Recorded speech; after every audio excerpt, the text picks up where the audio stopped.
నమస్తే friends, welcome back to my channel Swathi home thoughts. Friends, ఈరోజు నేను రాగి పిండితో చపాతీలను ప్రిపేర్ చేశానండి. ఇలా సాఫ్ట్గా చాలా మెత్తగా ఈ చపాతీలను నేను ప్రిపేర్ చేశాను. నేను ఎలా ప్రిపేర్ చేశానో మీతో షేర్ చేసుకోబోతున్నానండి. ఇలా పొరలు పొరలుగా వచ్చే చపాతీలని చాలా ఈజీగా, సింపుల్గా, టేస్టీగా ప్రిపేర్ చేసుకోవచ్చు. ఇవి డయాబెటిక్స్ వాళ్ళు, అలాగే వెయిట్ లాస్ అవ్వాలనుకునే వాళ్ళకి ఇది చాలా మంచి రెసిపీ అండి. ఇలా పప్పులో తింటే చాలా టేస్టీగా ఉంటుంది. పప్పులోనే కాదండి, మనం ఏ కర్రీ చేసుకున్నా ఆ కర్రీలో తినేయొచ్చు. అంత టేస్టీగా ఉండే ఈ చపాతీలను మీరు వీడియో స్కిప్ చేయకుండా పూర్తిగా చూడండి. ఓకే అండి, ఇప్పుడు ఆ ప్రాసెస్ ఏంటో చూసేద్దాం. ఒక బౌల్ పెట్టుకొని మనం అందులో వాటర్ గ్లాస్ తీసుకున్నానండి. నేను ఆ వాటర్ గ్లాస్ వరకు రాగి పిండిని తీసుకొని ఈ రాగి పిండిని మనం వేడి నీళ్ళల్లో వేసుకుందాం.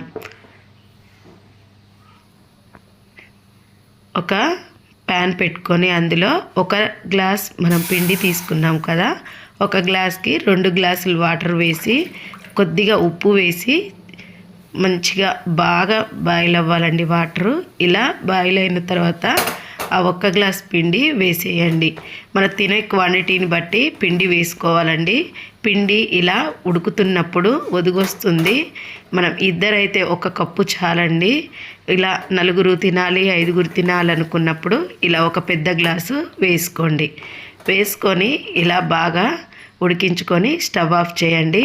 చేసి మీడియం ఫ్లేమ్లో పెట్టుకొని పిండిని ఉడికించుకోవాలండి. ఉడికించుకొని ఇలా పూర్తిగా చల్లగా అయ్యేంతవరకు పక్కన పెట్టేయండి.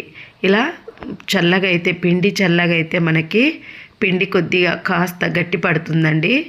ఇలా మెత్తగా ఉంటే కొద్దిగా మళ్ళీ పిండి వేసి కలుపుకొని చపాతీలాగా చేసుకుంటే సరిపోతుంది. మీకు కొద్దిగా లూజ్ అనిపిస్తే పిండి కలుపుకోండి, లేదంటే ఇలా చపాతీలని ప్రిపేర్ చేసుకోవాలి. ఇలా అనుకుంటూ వీడియోలో చూపిస్తున్నట్లుగా మీరు ఉండని స్మూత్గా రెడీ చేసుకొని చపాతీలాగా ఒత్తుకుంటే సరిపోతుందండి. ఇలా కొద్దిగా పొడిపిండి చల్లుకొని మనం చపాతీ కర్రతో రుద్దుకుంటే సరిపోతుంది. స్మూత్గా అనాలండి. రఫ్గా గట్టిగా ప్రెస్ చేస్తూ అన్నామంటే విరిగిపోతుంది చపాతీ. మనం పైనే ఇలా స్మూత్గా అనుకుంటూ అటు ఇటు తిప్పుకుంటూ అనుకోవాలి. ఒక 2 మినిట్స్లో మనకి రెడీ అయిపోతుందండి. చిన్న చిన్న టిప్స్తో ఫాలో అయ్యామంటే ఈ రాగిపిండి చపాతీలు చాలా టేస్టీగా వస్తాయి. ఇది వేరొక ప్లేట్లోకి వేసేసుకోండి. నేను 2-3 రకాలుగా చేసుకునేటట్లు మీకు చూపిస్తానండి. ఇదొక టిప్ అండి. ఇదొక టైపు. ఇదొక ప్లేట్లో వేసేసుకొని ఇంకో టైప్ ఏంటో చూడండి. ఇలా మొత్తం డ్రిప్ చేసుకొని పిండిలో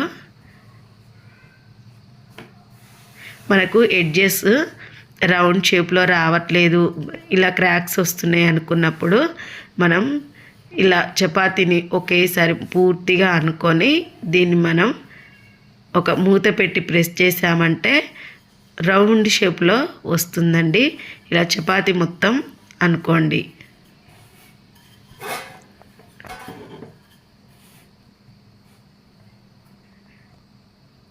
ఇలా క్రాక్స్ వచ్చాయి కదా, ఇలా మనకి వద్దు, చిరాగ్గా ఉంది చపాతీ అనుకుంటే ఇలా ఒక మూత తీసుకొని ఎడ్జెస్ ఇలా షార్ప్గా ఉన్నాయి తీసుకొని ఇలా మూత పెట్టి ఒత్తామంటే మనకి రౌండ్ షేప్లో వస్తుంది. ఇలా సైడ్ కట్ చేసిన పిండిని తీసి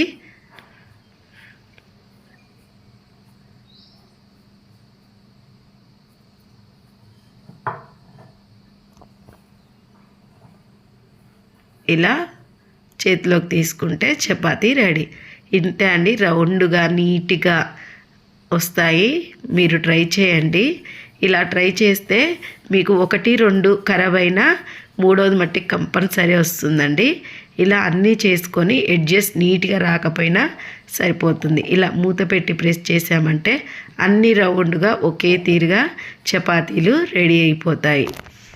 ఇలా అన్ని రౌండ్ షేప్లో అన్నీ ఒకే తీరుగా చేసుకుంటే చూడడానికి తినడానికి చాలా టేస్టీగా ఉంటాయండి. ఇప్పుడు ఒక ఐరన్ ప్యాన్ పెట్టుకొని వేడి చేసుకోండి. ప్యాన్ని వేడి చేసుకొని మీడియం ఫ్లేమ్లో పెట్టేసుకొని ఈ చపాతీని వేసి పైనుంచి కొద్దిగా వాటర్ చల్లండి. ఇలా వాటర్ చల్లడం వల్ల చపాతీ పొడిబారకుండా ఉంటుందండి. మనం చేసింది పొడిపిండి చల్లి చేసాం కదా చపాతీలని, ఇలా వాటర్ చల్లితే పొడిబారకుండా ఉంటాయి. మనం చుక్క ఆయిల్ కూడా లేకుండా ప్రిపేర్ చేసుకుంటున్నాం కదా, అందుకని ఇలా వాటర్ చల్లితే టేస్ట్ చాలా బాగుంటుంది. ఇంత మంచి రెసిపీని మీరు ట్రై చేయండి. మీకు ఎలా వచ్చిందన్నది మళ్ళీ నాతో షేర్ చేసుకోండి.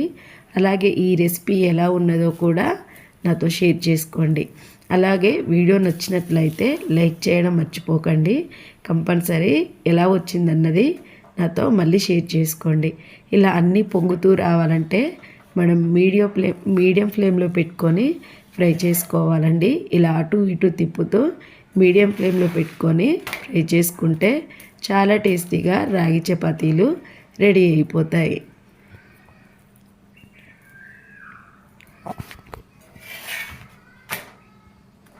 ఇవి మటన్ చికెన్ సూప్ చేసుకొని ఇవి తిన్నామంటే టేస్ట్ చాలా బాగుంటుందండి.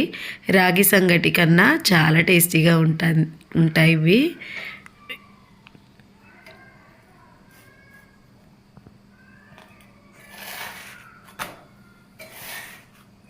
అంతే అండి, ఒకదాని తర్వాత ఒకటి ఇలా అన్నీ కాల్చుకుంటే రాగి చపాతీలు రెడీ అయిపోతాయి. ఓకే అండి, మరిన్ని వీడియోస్ కోసం మన ఛానల్ని సబ్స్క్రైబ్ చేసుకోండి. మరొక మంచి వీడియోతో మళ్ళీ కలుసుకుందాం.